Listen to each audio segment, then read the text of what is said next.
You're listening to the Valley Labor Report with David Story and Jacob Morrison.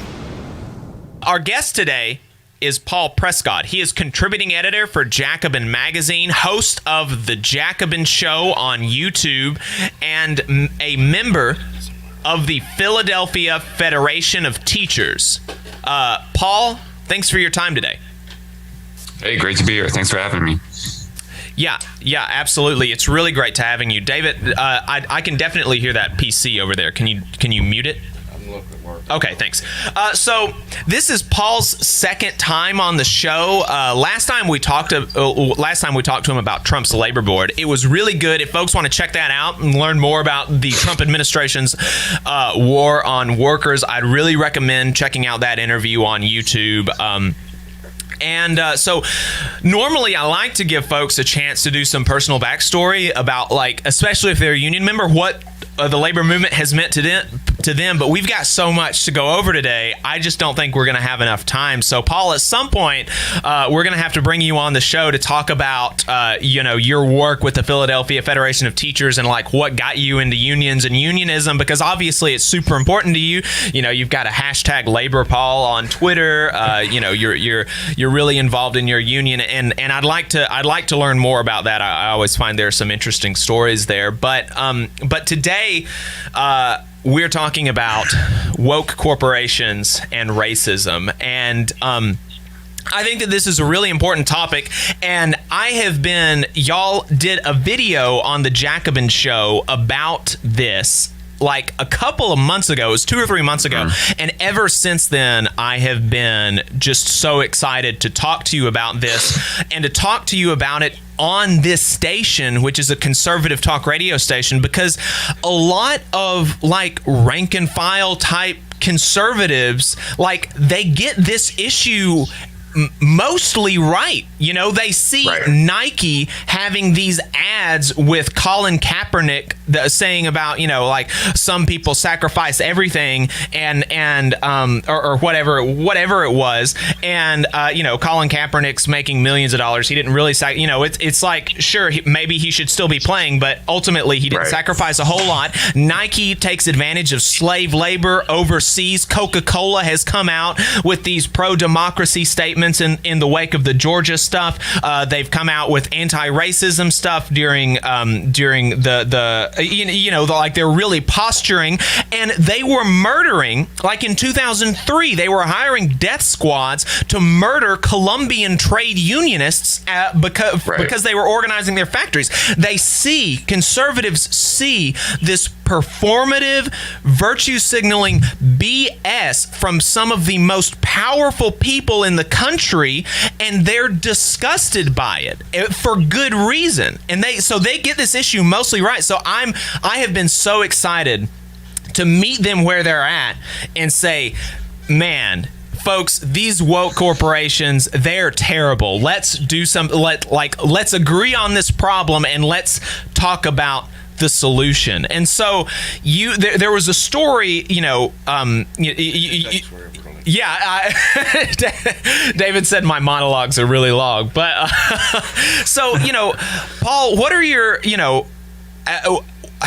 thoughts on that? Like, why is it that conservatives get this issue? Like, why is it that they're able to see this, and liberals and Democrat types are often not able to? Yeah, I mean, that's a great question. I mean, I think part of it has to do with, the liberals or the mainstream wing of the Democratic Party. I mean, increasingly they're moving towards this as their bread and butter, meaning, I mean, the only thing they have to sell to people is this kind of mode of identity politics. And to be clear, not actually delivering much materially for people of color if they're working class, but, this whole kind of representative thing, and they've really co-opted the language of these new movements coming out like Black Lives Matter. That's really all they have to offer. And so they're in that mode of operating. And I think, people that have bought into that really can't see this stuff for what it is. And just to add one more thing, I mean, it's just such a strange moment because I forget what the latest tally is, but, since the George Floyd protests, I mean, corporations have donated something like $2 billion, I think, maybe more, to so-called social justice organizations. I mean, that can mean many, many different things. But I mean, that's pretty much, I mean, that's astounding. And I always think about, Walmart, Amazon would be willing to donate that much money to that. But they, of course, would never, pay their workers a living wage or, give them a union and really good health benefits. So that, to me, is really telling about what this is about and how they're positioning themselves. Yeah, that's it. It's like it's just a PR game. Why does Bill Gates do this philanthropy stuff? It's because it's so that he is able, he does it to launder his reputation. Because my understanding is that if you go back and look at the idea of Bill Gates back in the 90s when he was really consolidating Microsoft and like the Bill Clinton administration, I think it was, found him in violation of antitrust stuff. And the Clinton administration was not, they were not a crusading trust busting or administration, right? And so back then, Bill Gates's reputation was correctly one of a monopolist oligarch type person, and he has been able to launder his reputation through this philanthropy, which actually most of it has not actually benefited people. If we look at what he's done in education, he's totally destroyed the education system in the United States single-handedly because of his wealth, because of his power. And but now everybody sees Bill Gates as, he's the good one. He's the good billionaire, as if such a thing can exist. And that's what these companies, these corporations are doing with their donations to Black Lives Matter, with their anti-racism trainings and things like that. Right. Can you talk about... Oh, no, go ahead. What were you going to say? Oh, I mean, just to say, I don't want this to sound too conspiratorial. I don't think it's as cut and dry, but it was convenient for them because, we were just coming off, the Democratic primary and the Bernie Sanders second campaign. And I think, he really helped change the conversation to be about wealth inequality, about class-based issues. And also, I think, importantly, framing, it's not like class issues are not Black issues or Latino issues, of course, and really helping driving that point home. And corporations have used this moment to kind of evacuate class from the discussion. I mean, I was always annoyed during the Democratic primary debates, whenever it came to the so-called Black issue, it was only criminal justice. And I was like, I mean, as if, of course, that's a big issue. And of course, there's a big issue for Black communities. But for many, working class Black people, it's going to be issues of whatever it's housing, wages, healthcare, education, So corporations, I think, have taken this moment, to evacuate class from it. And, it's relatively easy to say, of course, I'm against police murdering someone, but it kind of takes them out of the picture of, why are Black communities disproportionately poor and low wage, and that's not going to be solved through donating to these various organizations. Right.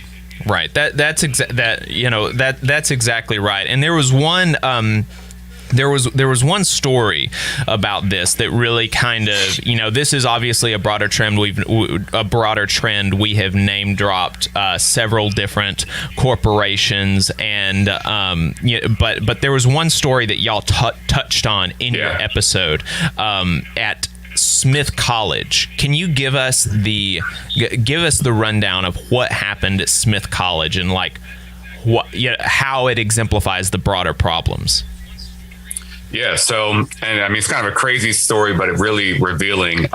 So essentially in the summer of 2018, a Black student was eating in a dorm lounge that was, basically she wasn't allowed, no one was allowed to eat in. And long story short, the janitor had kind of seen it. They were instructed that, if a student's eating in a lounge that they're not supposed to be in, just call campus security and they'll deal with it. So the janitor saw her, called campus security, and also it should be noted that in the call, the janitor did not say anything about the person's race. And the campus police came and it was actually filmed. Actually, I haven't seen the video, but apparently it was filmed, the interaction with the student.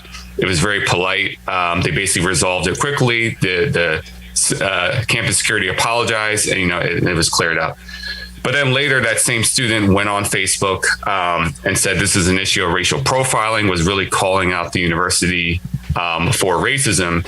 And the university kind of went into a panic. And, we should note that this is a liberal arts college where, tuition is about $80,000 a year. So, the students going here are most likely from a certain class background. So the university immediately put the janitor on paid leave without even discussing with him.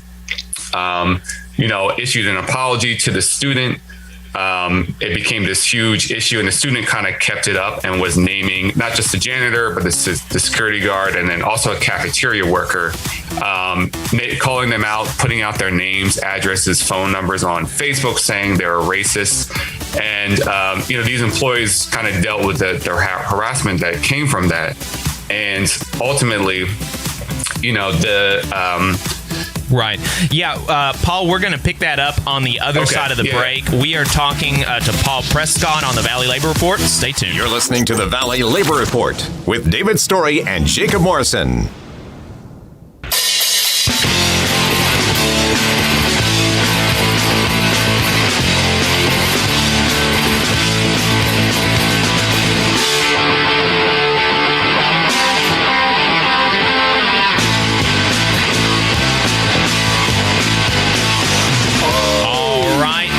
Welcome back to the Valley Labor Report. My name is Jacob Morrison, here with my co-hosts David Story and Adam Keller. On the line, we've got Paul Prescott. He is contributing editor for Jacobin Magazine, host of The Jacobin Show on YouTube. We are talking to him about woke corporations, anti-racism trainings, and multiracial unions. Where we left off, we were talking about the story at Smith College. He said it was a liberal arts college. Tuition there is like $80,000 a year. And there was a black student who was in the courtyard where like nobody was supposed to be, and employees were instructed to, if they saw anybody in the courtyard, to call campus security.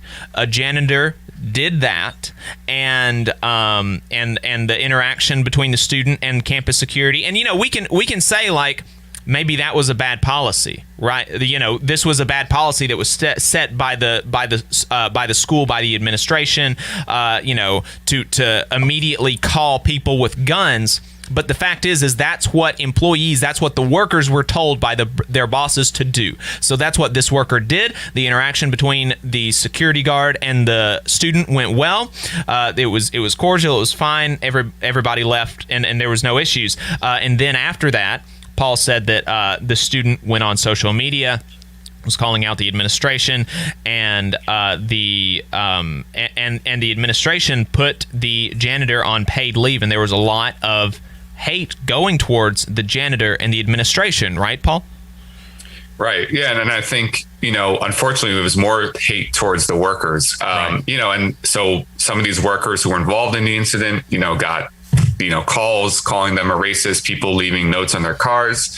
And so the university conducted an actual investigation with the legal team, and they did find that basically there was no racial bias cause in this incident. That wasn't a part of it. But the workers still had to go through these anti-racist or implicit bias trainings. And, and think about it from the workers' perspectives. And in the article in the New York Times, they talk about workers were very cynical about these trainings, and they're thinking like, why, if we found that there was no racial discrimination, why are we being put through these trainings? And it's suggesting, why are we talking all this stuff about our white privilege and all of that? Meanwhile, as workers here, we make about $40,000 a year.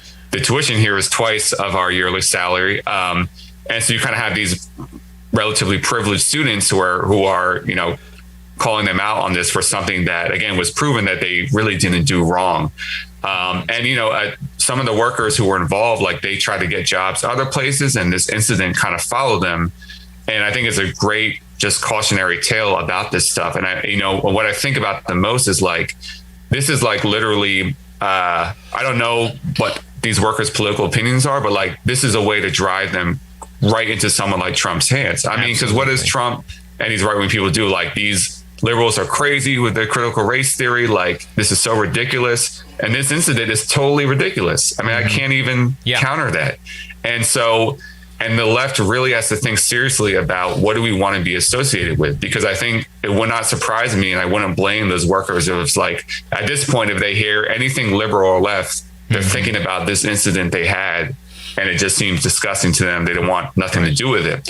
I think part this of the incident problem they is, like, had where they, as low-wage workers, Right. are being harassed by rich students and being called, being called racist, having notes left on their cars. Right. This incident following them around to their next job interviews. I mean, this is like this is real traumatic stuff. And again, like, they didn't do anything wrong. And also, to clarify, as far as I know, the security guard was unarmed also, Okay. and just to add that point in there. Yeah, also. thanks for that.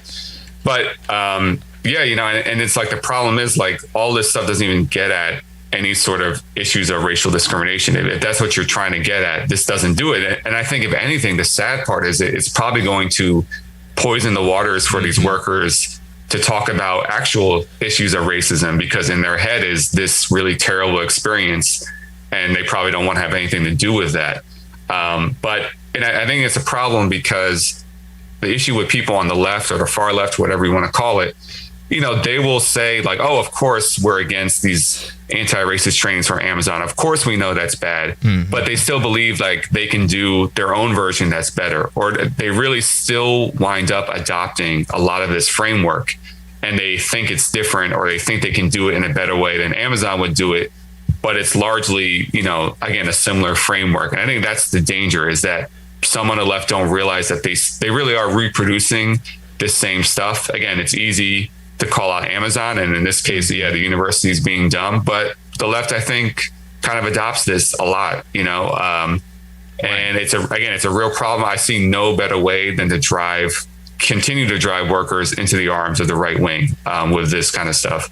Yeah, and there are, like, and maybe you have more of a better understanding or a deeper knowledge of the research. But my understanding of the research on these types of implicit bias training, anti-racism training, is that there is literally, like, no change in their behavior or in their thoughts from when they enter these trainings to when they exit them. When you talk about police, there's no difference at all in their in the incidences of violence or deaths that they cause. When you talk about workers, there's no change in there's no, like, they literally don't do anything. I don't know if you have the numbers on those, if you have more of the data, but that's right, isn't it? Yeah, I think I can't really rattle off the numbers, but I mean, my co-host in the Jackman Show, Jen Pan, she's done a lot of research, and yeah, it's true. And also, a lot of times these trainings, reinforce actually really damaging, divisive things that play into employers being able to divide the workforce. So Jen talked about, I think she was working at some nonprofit where literally in the part of the training was like, okay, Black people break up into this group. Asian Americans broke up into this group, whites into this group. I was like, okay, so we're literally willingly dividing ourselves, and we're thinking this is going to end well. And I'm sure I'll get into this later, but this really flies in the face of, like, what historically has proven to do a great job, as good as we can do, in terms of breaking down racial discrimination in the workplace. And most people just don't learn this way. Like, at the end of the day, most people are not going to learn through being lectured to. Right. Like, you need, I think, powerful experiences. And I think in the context of the workplace, like, powerful experiences of solidarity to really make this point. Like, you can lecture someone till you're blue in the face. And again, I always say this, like, I would just be absolutely mortified to try to tell a white person making $9 an hour that they have privilege. Right. Even if it's true that maybe if it comes to an interaction with the police, there's going to be a difference there than a Black person. But, like, I just could never dream of saying to that person that they have privilege. Right. I mean, even if there's some, like, academic potential, there's some academic truth value there. Like, what is the point of hammering these people with this? We're talking to Paul Prescott, contributing editor of Jacobin Magazine. We'll be right back.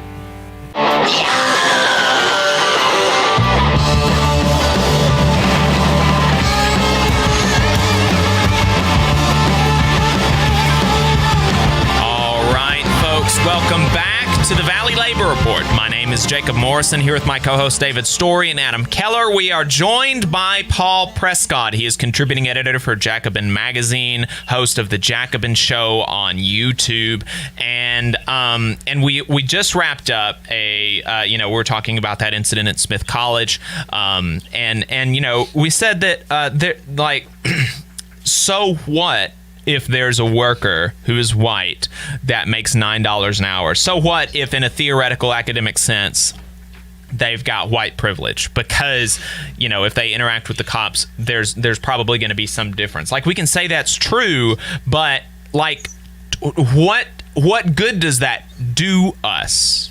How does that advance solidarity between black and white workers?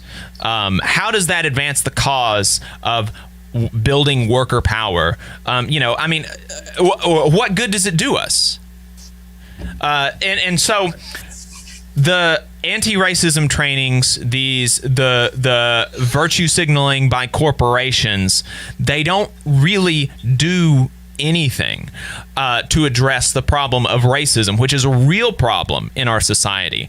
And we have historical data and historical examples of what works well. So we've laid out the we've leveled with conservative folks. We've said, look, y'all have ID'd this problem. We agree this is a problem. You and I do. Me and Paul and David and Adam. We all agree this is a problem. What is the solution then? And I don't even know that the conservative media types and politicians, they don't even have really a solution. They just want you to get mad about the problem of woke capitalists, like millionaires and billionaires telling low-wage white workers that they've got privilege. Like, they've ID'd the problem, but they don't have a solution. Paul, what has historically worked to address the problem of racism and the problem of woke capitalists?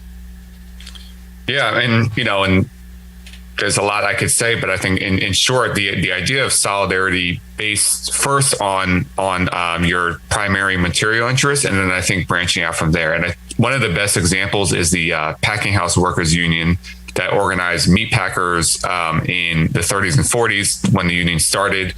And it's a really great example and really inspiring, when I've looked at some of their oral history, to hear the workers talk about this. And so, think about, in these packing houses, they had literally every type of ethnicity you could think of. And remember, at this time, they divided up the white race in a lot of ways too. If you were Irish, if you were Eastern European, you were towards the bottom of the barrel. So in these packing houses in cities like Chicago, St. Louis, other places, you had Black, Irish, Eastern European, German, Scandinavian, everything you can imagine. And, the workers approached this. I read something from a white worker that said, look, most of us didn't like the Black workers, but we realized from past experience that, if we want a better wage, if we want better conditions, we're going to have to unite with them on that.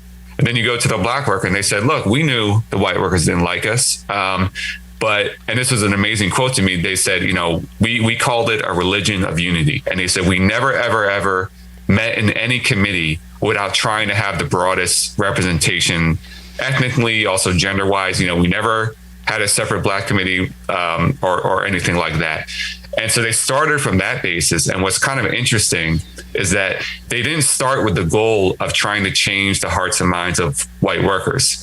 They didn't start with that goal, but they actually wound up, I think, doing that. You take that same union, fast forward 10, 15 years, that same union is now Black and white workers are going into local bars and restaurants and desegregating. And I think many of those white workers, their actually hearts and minds were genuinely changed because it came to a certain point of seeing, my Black coworker is taking a risk for me, or I'm taking a risk for a Black coworker. And that's what I mean by, a powerful experience of solidarity to break that down. But I think it all came back to the beginning of we're going to get along, even if we don't like each other, even if I'm still a racist, for our concrete material interests. And then once you start building up trust on that, I think you can branch out. So, and I want to make the point, what I'm advocating for is far from saying, ignore race. Actually, totally the opposite. Again, this union was probably one of the most advanced on race. And they were actually,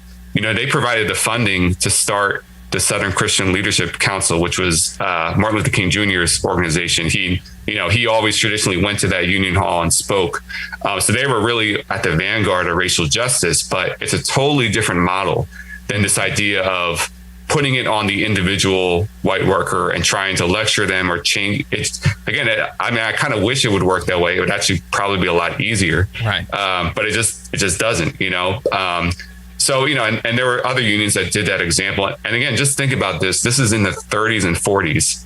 I mean, just imagine, what the racism is like at that time. And even in the South, they were doing this like really groundbreaking stuff to the point where, in the South in the 40s, the CIO, the Congress of Industrial Organization, the Federation, it was like synonymous with civil rights to the South. Mm-hmm. So Southern demagogues, like, they didn't want the CIO, and their talking point wasn't even just union stuff. It was like the CIO is for integration. That's why we're against it. And, did they solve racism? Of course not. But they made a lot of gains at a time where many other institutions weren't. And I'll just end with this, A. Philip Randolph, the great Black union leader, civil rights leader, also his assistant, Bayard Rustin, who was one of the strategic geniuses of the civil rights movement. They always used to say, because they used to get a lot of shit from some people, like, why are you messing around with unions? They're racist. And they said, like, look, every institution in the United States society is racist in some form, but trade unions have been by far more advanced on integration. They actually are the most integrated social institution we have. I think that's still true today. So they're saying, look, in a society where schools are racially segregated, everything you can think of course, why would we expect unions are going to be perfect? But they still have shown actually that they've been again, far ahead of any other institution in terms of integration and racial equality, or at least trying to advance racial equality. So I think it's good to keep that perspective in mind. Yeah, absolutely. And speaking of Martin Luther King, what was the last speech that he gave? The last speech that he gave was supporting a strike of sanitation workers in Memphis, Tennessee, and he was assassinated the day after that, or something like that. So the fight, that's exactly right. That when we say that these anti-racism training and implicit bias trainings and lecturing people about their privilege, when we say it doesn't work, we're not saying that this isn't a problem, that racism isn't a problem, and that we shouldn't look for solutions. We're saying that racism is a problem, and here is a better solution. A better solution is actually having being in organization and, to use a religious term, in communion with our black and white and brown brothers and sisters on the job and in the community. And those experiences are actually going to be what changes the hearts and minds of people with racial prejudices, rather than lecturing them about those racial prejudices. And even, I was thinking about that when you were talking, and when you said that about how experiences can change people. That's even something that has been represented in mass media. If we were, I'm not sure, Paul, if you've seen Remember the Titans, but that was, that's kind of like, it's like a corny sports movie, right? But like, how did the white players on that team, how did they overcome their racism? Did the coach get up there and tell them that, it's bad that you're racist? No, like they overcame it through their experiences with the people on the team. And it's the same, it doesn't just have to be unions. Like, I like unions a lot, but that on the job, that's the best way to do it, instead of these like anti-racism trainings. But of course, Coca-Cola isn't going to say, oh, we respect your right to unionize, and if you want, if you want to do that, then that's fine, and we're not going to try to murder you if you're in Colombia, because they don't actually care about the problem. Right. Yeah, and I mean, if I have time, I'll tell a brief story. I mean, how this stuff could play out. There's a long story short, Teamster Local representing UPS workers in Philly, and they have their first Black leadership, honestly, maybe ever in the local's history. There was some racial tension around that, and UPS managers, Black managers, were attempting to tell Black workers that, oh, these white shop stewards don't represent you well, blah, blah, blah. And luckily, the union had a culture of solidarity where they named that as bullshit. But you can just see how management can so easily start playing on this stuff to start dividing people, you know? Yeah, absolutely. We're on the radio on 92.5 FM WVNN. So just a reminder there. But we are. That's exactly right. That these experiences are really like. They're really important for people in actually changing their mind, doing the work of changing their hearts and minds. If anybody has a question for Paul, we're going to be talking to him for a little while longer. 1-866-494-9866 is the number. Again, that phone number is 1-866-494-9866. Adam, you looked like you had something you wanted to add? Well, I just wanted to say how much I appreciate this message because the thing that has scared the ruling class in the United States since before we were the United States is workers of all races joining together. And as most of us who listen to this program know, that's really how modern racism developed, was to divide the working class. And even today in 2021, the most diverse section of the United States is the working class. Yeah. So thank you so much. Yeah, because the solution doesn't come from our bosses. Right. Exactly. Yeah. So the tell us a little bit more about that, the local in Philadelphia and some of that, because I don't know much of the backstory there, but my national union president, actually, Reverend Everett Kelly, he was the first black president in his local in Anniston in 2000 or something, and there was a lot of racial tension around that, and so I'd like to hear more about that and what happened there. We'll talk about that on the other side of the break. You're listening to the Valley Labor Report, folks. Stay tuned.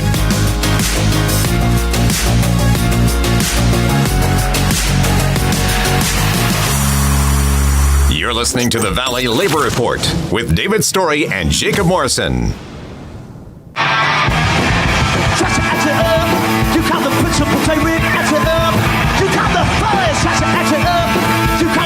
are listening to the Valley Labor Report. Jacob Morrison is your host, here with Adam Keller and David Story, your co-hosts.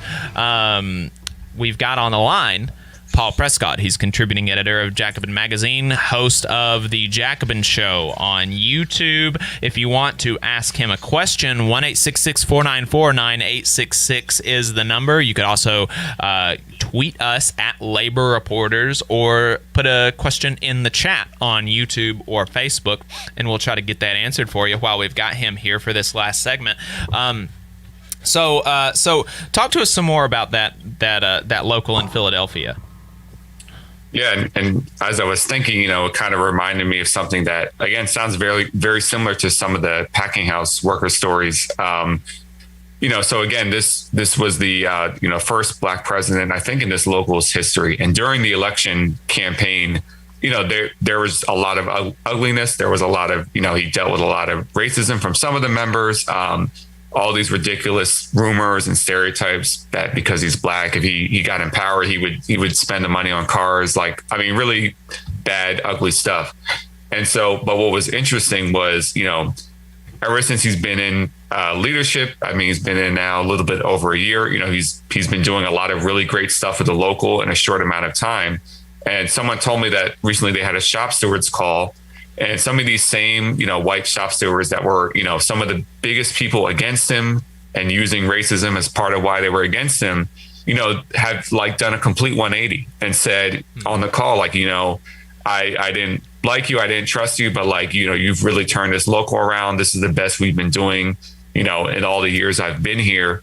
And that's very powerful. And I can't help but think that maybe at least some, or a little bit of that workers' racial discrimination has been broken down to a degree. And again, there was literally only one way to do that. And that was essentially this president didn't set out to change this person's individual attitude, but he set out to do the best he could to build a union and, improve workers' lives. And it was through that process that happened. And I don't really see any other way that could have happened. So again, I think it's just a great model. Again, it doesn't magically solve everything. I'm sure there's still many workers in the local that have the same views, but I think it's the best shot we got to make progress on this. Right. Yeah, I mean, the fact of the matter is that unions are really the best vehicle for advancing working people's material interests, for building working class power. And we can see that through, we can see that through all sorts of data. When we look at wages, when we look at benefits, healthcare, retirements, pensions, anything, if you compare union workers to non-union workers, their compensation is just like it's so much better. The jobs are so much safer, and so that and if you're able to do it in such a way that you like, and which would be true, it's not like you would be lying to people in associating these things, but if you can do it in such a way that you attach these material gains to a multiracial solidarity on class lines, then that is gonna, people are gonna be able to, level with folks of a different race or ethnicity or religion on these lines, and as people and human beings, and that is, when you're in a union with people, you have really intimate conversations with them about, we're going to talk about, after we let Paul go, we're going to be talking about striking mine workers in Alabama. They are on strike now for 7 weeks, right? These people, and they're black and white, and right. They're having to have extremely tense conversations about, like, I'm going to be going without a paycheck from the company for a long time. I'm going to have to live on very reduced strike payments from the union during this time that we're on strike, to better our working conditions, to better our compensation on the job. And we're having, these are intense, like, life and health and death conversations and decisions that they're making collectively together across racial lines. And when you have those kind of intimate conversations with other people, you've got to treat them with a certain amount of respect to really have them well. And I think having those conversations engenders that respect just naturally. Right. Yeah. And again, I want to just harp on the point of, politics is not fair to our side. Like, we have a lot going against us. And I often say that, especially what impressions people have. And I think often a lot of voters, they are voting kind of on an instinct or a gut sense, or the first impression they get when someone's opening their mouth. And I think, again, the real danger for the left here is that we're giving the first impression that we're for the stuff that went down at Smith College. Mm-hmm. And then on the other side, you have someone like Trump or whoever will be in the future saying, no, we welcome you with open arms, and this stuff is ridiculous. And that's a really big danger. We can't set up so many barriers to being on our side. Like, you got to be perfect already. You got to already know everything to say. It's just not going to work. And again, we're allowing, we all know now Republicans are posturing like they're a working class party, all this sort of stuff. The more we do this stuff, the more we allow them to get away with it, because now they can just sort of reorient the conversation to like ridiculous woke stuff instead of having to deal with the fact that, they always vote anti-union. They're always against, public investment, whatever it is, raising the minimum wage. So we're just giving them material to work with, and it's dangerous because we know they are making inroads with working people, with working people across racial lines. Trump gained in every racial demographic in 2020 except white men. Except white men. Biden lost on Clinton's numbers in every racial demographic except he gained enough in white men to make up for it. I mean, this exactly. is a problem that has to be addressed. Right. Yeah. And it was a perfect test case too, because the dominant mode of attack of liberals against Trump for 4 years was just like racist. And I mean, a lot of it was true, right? But that was just pummeled propaganda wise. That was it for 4 years. And we see the results. Like it literally did not work, you know, in terms of, winning the voters convincing that the people, in terms of convincing the people that were ostensibly victimized by his racist rhetoric. It didn't work for them. It worked for suburban white women, for, you know, college educated white men. It worked and it convinced us. But for the people that were ostensibly victimized by his racist rhetoric, it didn't work. Right. Yeah, and either it was people, you know, Black or Latino people voting for him, or still staying out of politics, and which is a sign that, you know, maybe they don't like Trump, but they're still, this is not the message that's going to motivate them to start engaging. And of course, we know that's what we need to do. You know, obviously I'm glad Biden won, but I am worried that the new Democratic base is increasingly people that honestly are going to vote down ballot Republican when it comes to like state reps, and will, you know, vote against measures that might tax the rich a little more. We've seen that in some ballot initiatives, like in California, it's supposed to be so progressive. The tax the rich ballot measure lost, and meanwhile in Arizona, which is supposed to be trending red, it won. You know, so I'm just worried that the base the Democrats have, even if they can eke out some elections, is not a base that can really put through change that we need. Absolutely. I mean, because those folks ultimately are going to protect their pocketbooks, which is not in line with ordinary white workers, black workers, any workers. So I think that's a really great point. You know, and so many of the Democrats and liberals of today posture and sound like a human resources department.